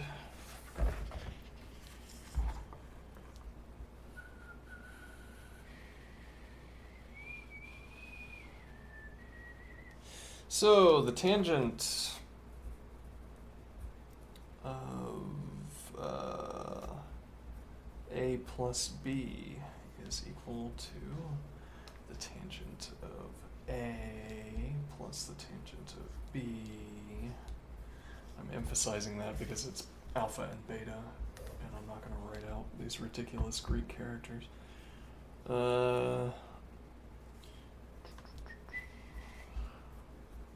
And then 1 minus the tangent of alpha times the tangent of... Oh, I did it. I accidentally wrote out the Greek character. How pretentious. Alright, now, what does that tell me? Is equal to the tangent of... Well, it's the tangent of the tangent inverse. Right, so the tangent of... So these are going to produce angles. Each of these are going to produce angles. 11/8 and 5/8. Tangent inverse of those, I mean. Okay, so that's our angle being fed into the tangent function. So tangent of the tangent inverse of... And I use parents for that one.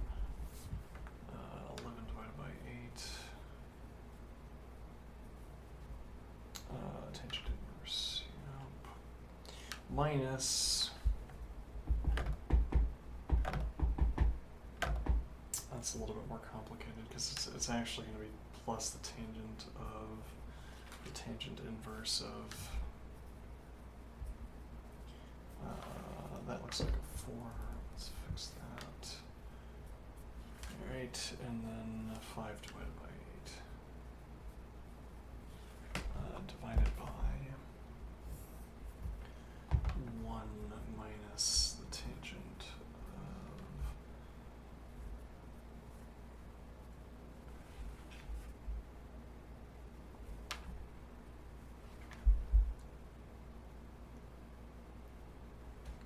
of the tangent inverse of 11 divided by 8. I did not give myself enough room and I am regretting it. Tangent inverse of 5 divided by 8. Okay.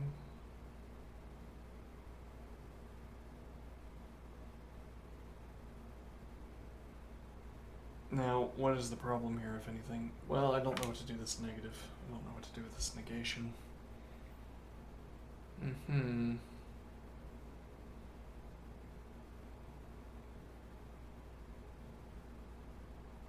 Well, we can simplify at least. So this is going to be 11 divided by 8 plus the tangent of negative the tangent inverse of 5 divided by 8 divided by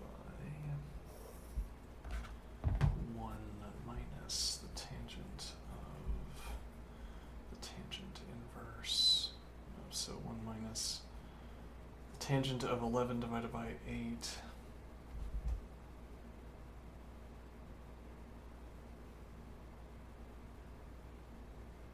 That is incorrect.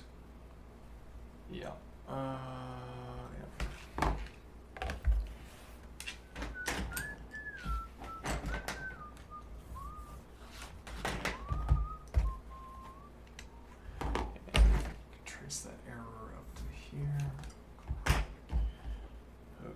So rather,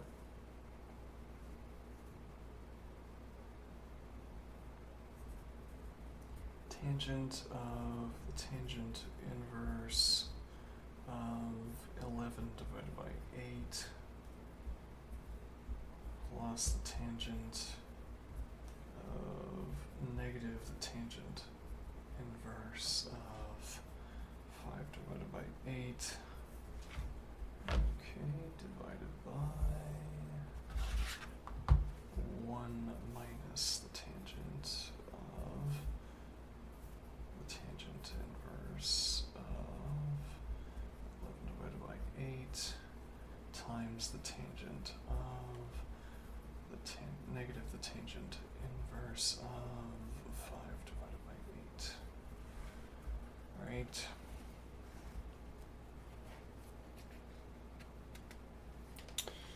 We might actually be able to get away with not figuring that out. You know what I mean? So we're going to end up with 11 divided by 8 plus the tangent of phi divided by 1 minus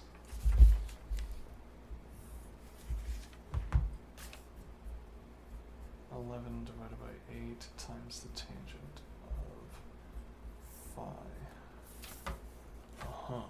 Now what? Never mind, we're not going to be able to do that without figuring out.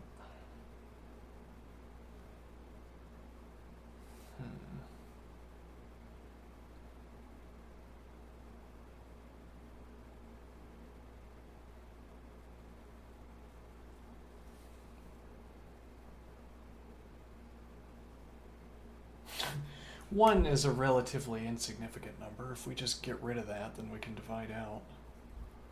Yeah, we'd still have we'd have to separate these out and have 11 divided by 8 divided by negative 11 divided by 8 times the tangent of phi, which would give me 1 over negative the tangent of phi, and we still wouldn't have.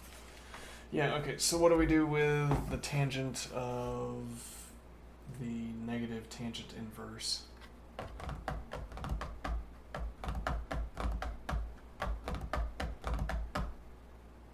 We could ask if this is an even function. Is the tangent inverse an even function? Well, actually, no, we can ask if it's even or odd. Alright. So if I do the tangent inverse arctan of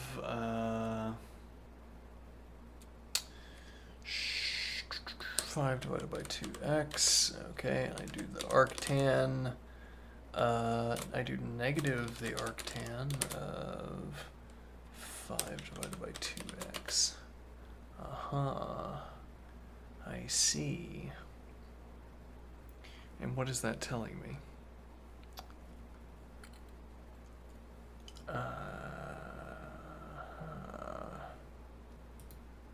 Oh, so we have the red graph. Yeah, okay.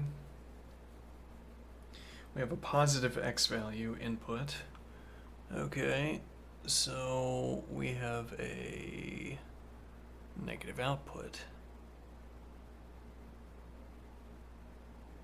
Okay, but more importantly, I can do negative the tangent.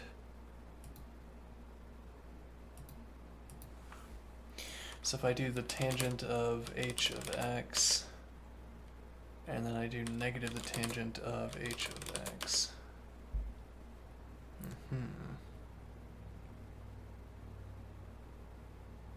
No, rather negative the tangent of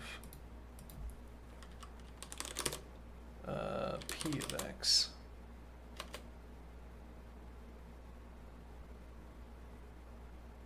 That's not what I meant. Negative the tangent of... Hold on. Oh, did I... g of x, there we go. Okay, so we're going to do tangent of h of x, and then I'm going to do negative the tangent of g of x. Okay, and those are indeed the same graphs. Okay, but what does that mean? Yeah, I'm struggling with that. at the moment. Oh, it means that I can extract the negation. I can extract the negation from the tangent inverse. Alright, let's extract the negation, shall we? Okay, unfortunately I wrote phi instead of the actual value. Phi is equal to the tangent inverse, negative the tangent inverse of 5/8.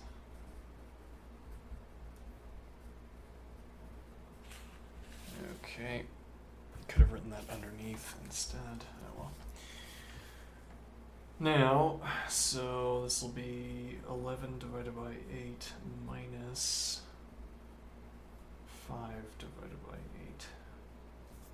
8. Okay, and this will be 1 minus 11 divided by 8 times negative 5 divided by 8. Can we check this answer, by the way? No. Let's see, is equal to 6 divided by 8. Now this is going to be negative 55 minus negative 55 divided by 8, so positive 63 divided by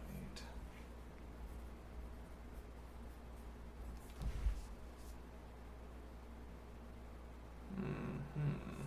Which is equal to 6 divided by 63. Okay.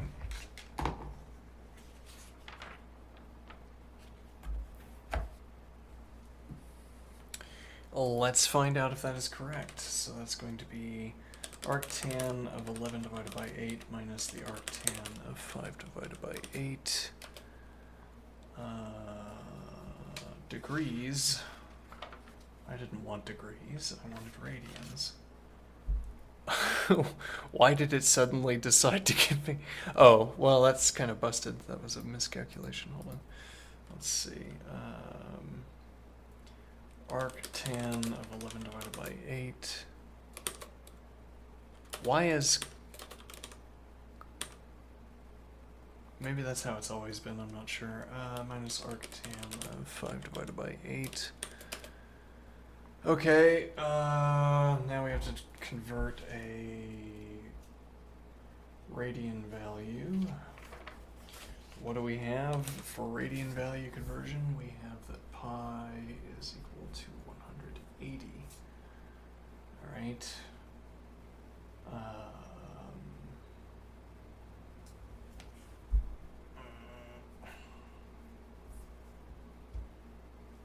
Okay. Pi radians is equal to 180 degrees. Okay.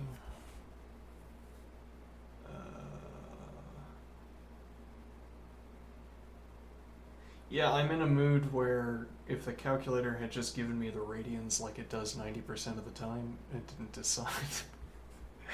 All right, now we're gonna do degrees. Why? I didn't tell you to do that. Well, I just thought I'd do degrees this time. I mean, we always do radians, which is why you expected the radian output. But what if we did degrees this time? And what if it was impossible to figure out why? Yeah. Actually, something we could do here, if you're gonna be this way, calculator, I could do sine of 6 divided by 63, and I could do sine of 21.967243. And no, those are not the same values. And does that mean that we miscalculated? Yeah, I think it is. I think that does mean that.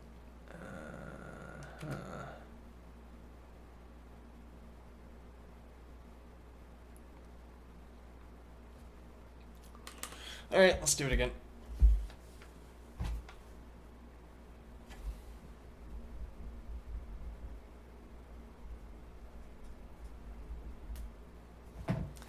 Okay.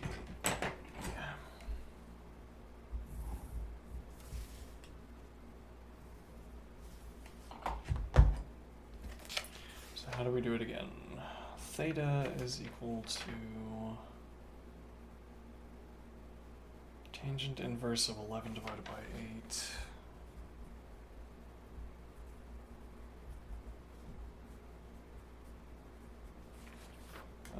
Minus the tangent inverse of 5 divided by 8. Okay. Makes sense to me.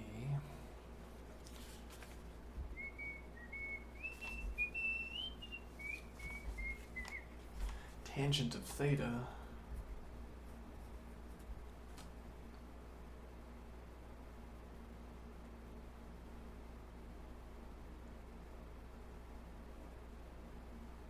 Is that actually what I was trying to figure out? Arctangent of 6 divided by 63. No. Worth checking. Let's see. Alright, why are we taking the tangent of both sides? What are we accomplishing by that? Yeah, I'm in a kind of auto mode where I just do whatever seems like it follows the template, but that is not leading us to where we need to go here.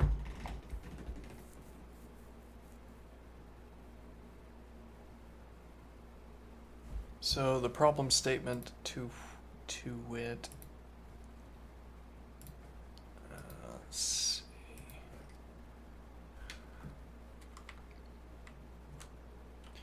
Alright, so we rewrote this theta equation.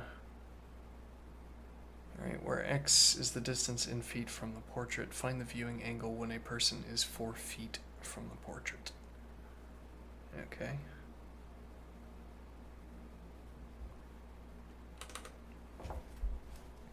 So I plugged in 4, and that's where we got 11 divided by 8 and 5 divided by 8. Okay, and we're asking what the angle is. Okay. Now, so the direct way of doing this would be to ask what is the tangent inverse of 11/8 and what is the tangent inverse of 5/8. And I said, no, I will not. I choose not to do it in the straightforward way. I choose to do it in the obtuse and difficult way. Okay, so tangent of theta is equal to the tangent inverse of 11 divided by 8. I'm going to run out of room again, and that annoys me. Tangent inverse of, yeah.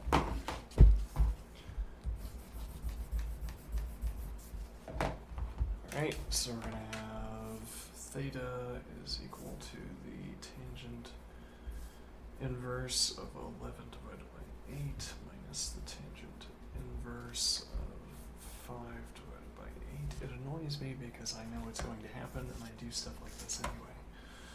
Tangent of theta is equal to the tangent of the tangent inverse of 11 divided by 8 minus the tangent inverse of 5 divided by 8. Okay, now the tangent of theta is equal to, and we have a formula.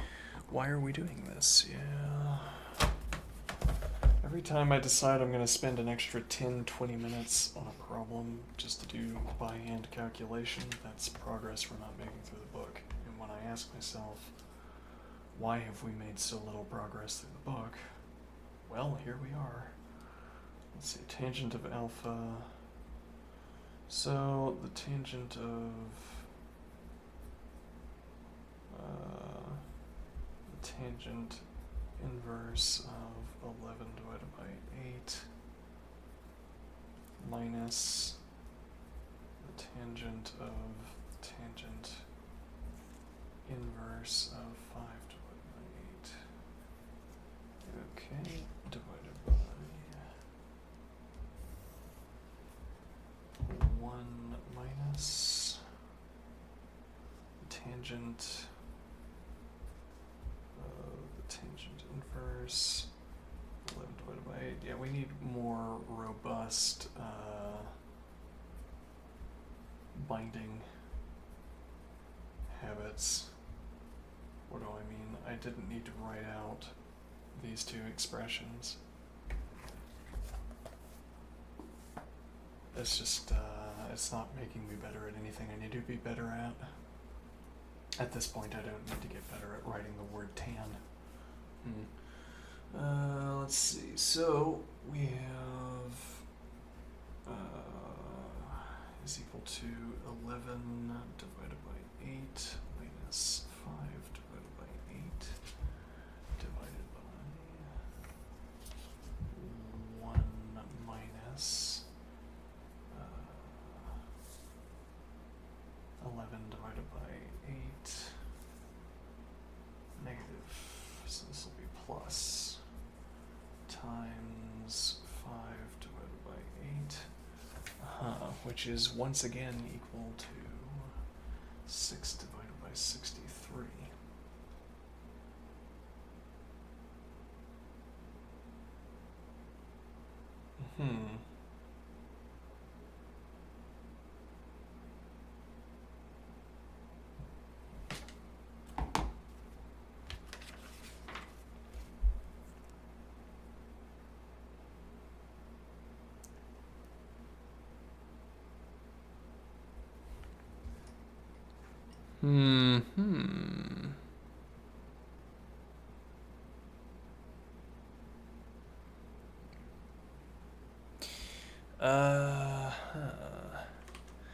I'll make a point here. These last two problems, use a calculator to evaluate the tangent inverse of the tangent of 2.1.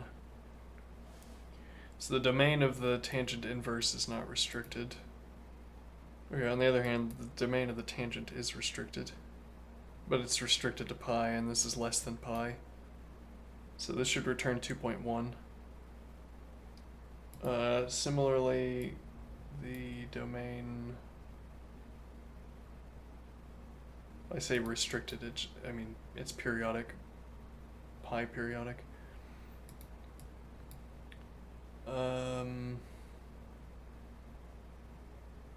Similarly, this is beneath 2 pi.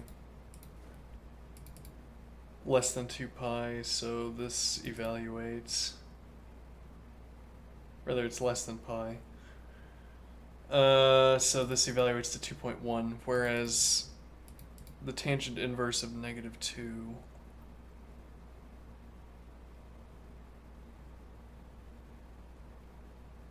I'm not sure. Let's see.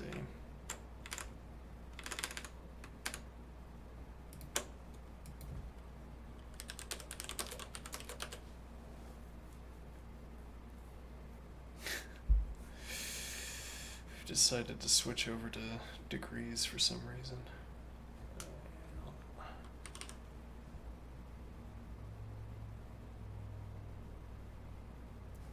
I don't know. I'm out of it. I'm out. Everybody out. Everybody leave. Go home. Alright.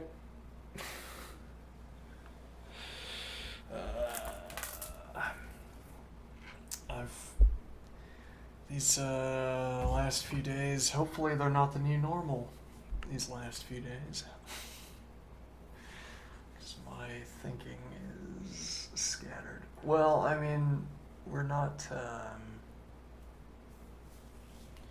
we haven't exercised the last few days. And instead of thinking out loud in the dark while exercising, we've been intently examining chess positions. So maybe we're getting some interference, as it were. Anyway, I'll be back. See you soon. Have a good one.